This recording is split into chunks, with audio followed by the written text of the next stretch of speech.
Hello everyone and welcome back to Brand 2020. Today is July 4th, 2017.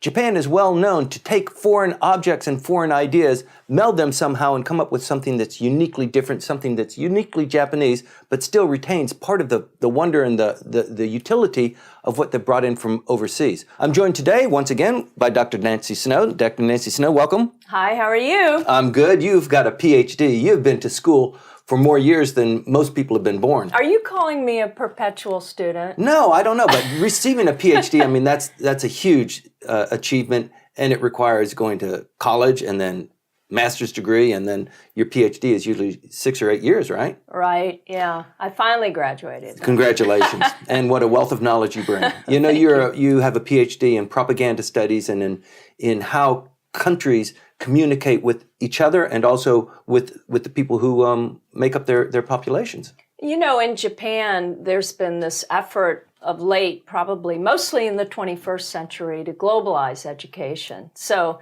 one of the reasons I'm here is for that.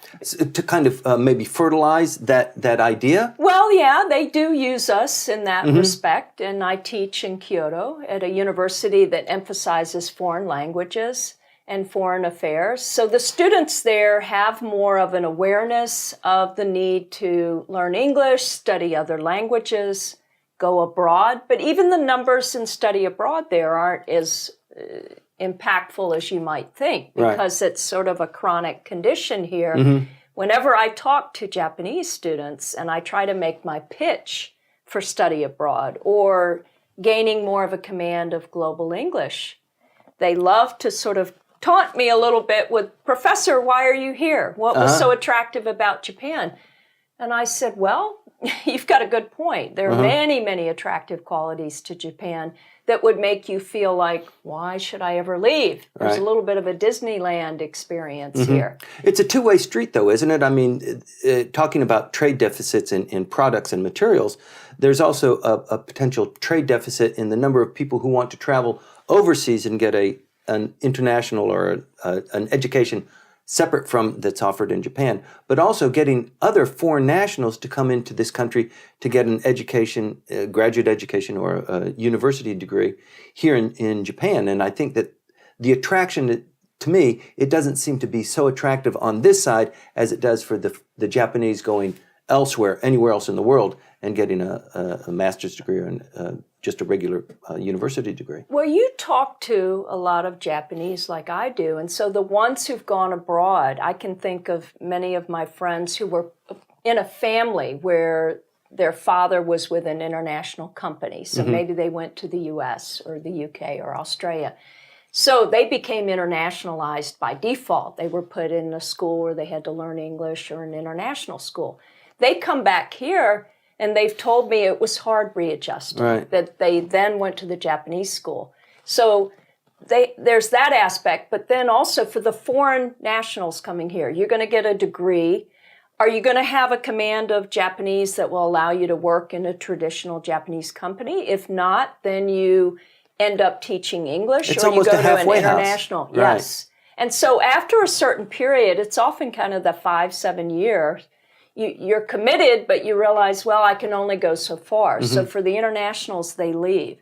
And so that's why the number overall of maybe 2 million or so has stayed relatively steady. But I think Japan now, I would call it the Koike Effect, maybe with the elections, these surprise elections this past weekend, July 2nd, that there's going to be so much more attention on Japan that will attract more people to want to come here, go on to grad school and get an undergraduate degree or learn Japanese. And also, hopefully, Japanese students may get excited about, well, here's somebody like Koike who's lived abroad, studied abroad in the Middle East. Look what she's done with her life. Internationally savvy. They often reference that she's media savvy, but don't forget, she's globally savvy. Because you can remember her at the Rio Olympics. We can recall Abe as Super Mario, but she was gorgeous in her kimono, standing in the rain. And I was hearing from friends all over saying, who is this woman? She's got a great eye for that. Yes, she does. So that image management is always very powerful for Japan. And I think that with the universities, they still haven't quite figured out how to fully utilize their international faculty. And two, I'm not sure if the study abroad numbers are going to go up that dramatically until we internationalize the Japanese companies and not just call them more global, but not just in rhetoric or just in words only. They have to become appreciative of an internationally educated Japanese. You know, the Japanese nation, the business and industry has been criticized many times as being a kind of a Galapagos, right?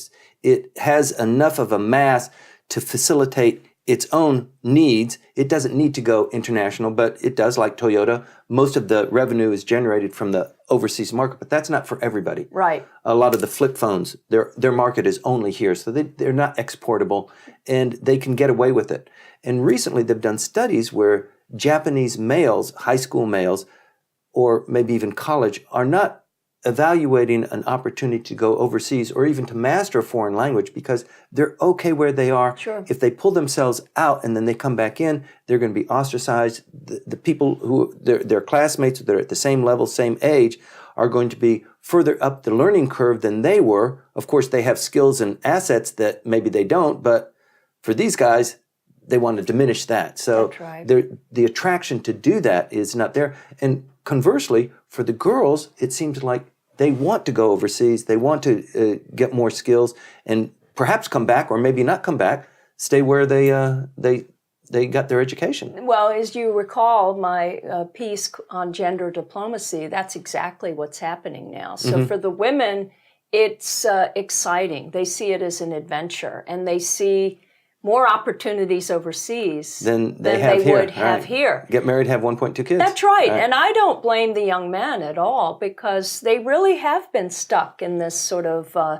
the old salaryman persona, and they haven't been able to break through with that. And oftentimes, too, I see a lot more sort of empowerment programs around young females, and we're leaving out the men with the assumption that they're still going to be the traditional provider, and many of them are putting off marriage, so they're not going to be part of that nuclear family. So I see practicality on both sides with the men and the women. So I would hope with some of the internationalization that they bring in men and women. And two, I think culturally this is going to be a shift that will take place gradually. So whether it's male or female, it makes a difference if they know someone, a friend. They meet an international friend on campus, and then that friend opens up the outside world to them. Because that's what happened to me, is meeting international students at my rather more traditional South Carolina campus at Clemson University. And I joined the International Student Association because I wanted to learn more about the world through the eyes of these foreign students. So we need to have more active ISAs here as well. This might be a little bit touchy because you're an educator here in Japan. Since the Meiji Restoration, the Japanese have had this drive to bring in the best from overseas, and that meant, doctors, lawyers, people who are professionals, bring them in here and have them teach budding young minds, right? Like what you're doing now. But there's also this overlay of a kind of a discrimination against the educators, and they come in, they're not tenured, they're not treated as they were treated in their home country. That's kind of obvious if you've been here for any period of time. But you are saying, I gave up a lot there to be here, so at least can I have my own desk? Can I have, free time? Do I have to be here like everybody else? So there's this tremendous tension. And I think for educators, foreign educators that come to Japan, you hear this same complaint over and over again, that it's really a difficult row to hoe. Well, and it's because there really isn't the legacy there. It is a very different system. Its tenure isn't quite the same as you would have overseas, where it's laid out like a formula, and you go from assistant to associate to full professor. For me, I think it worked out because I had already retired early from my career in the U.S., so I have a little bit more flexibility. But if you were to come here as a junior scholar from overseas, it is going to be more challenging. And two, you have to work harder to be collaborative and get your publications out there. A lot of the universities here don't really emphasize that as much. So you end up teaching a lot more classes. And you also have the phenomenon that's global. It's not just in Japan, but faculty who kind of run around like itinerant preachers. They're teaching on different campuses. So they don't really have the benefits in one place where they have loyalty to the institution and the institution has loyalty to them. So they're adjuncts. They're just affiliates to universities.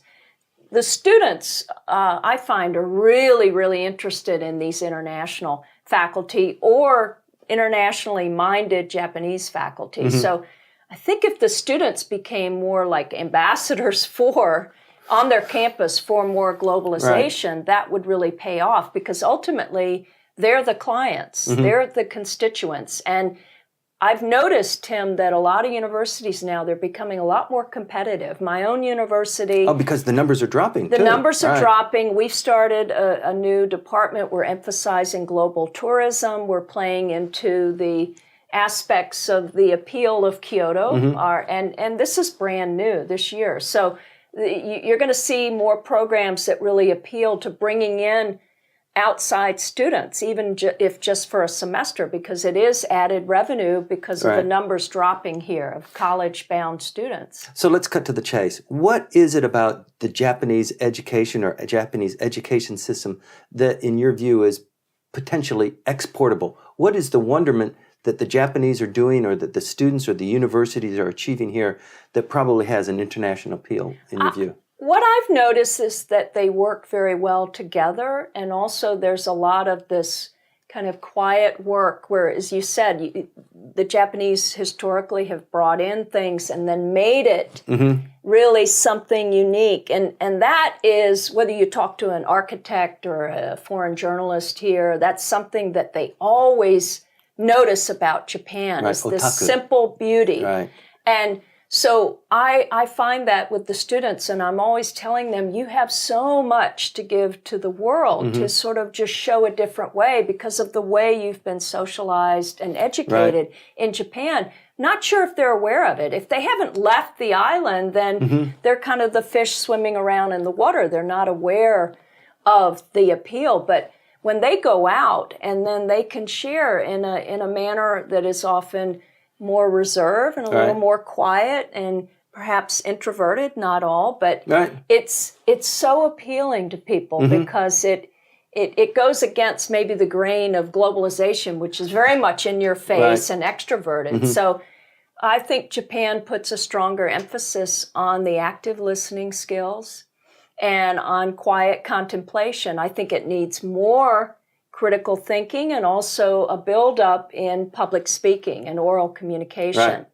And also just sharing more. It doesn't have to be confessional, but when I hear the students, when they feel comfortable, I'm teaching a global leadership class, and we get into personal branding and things all about themselves and their identity.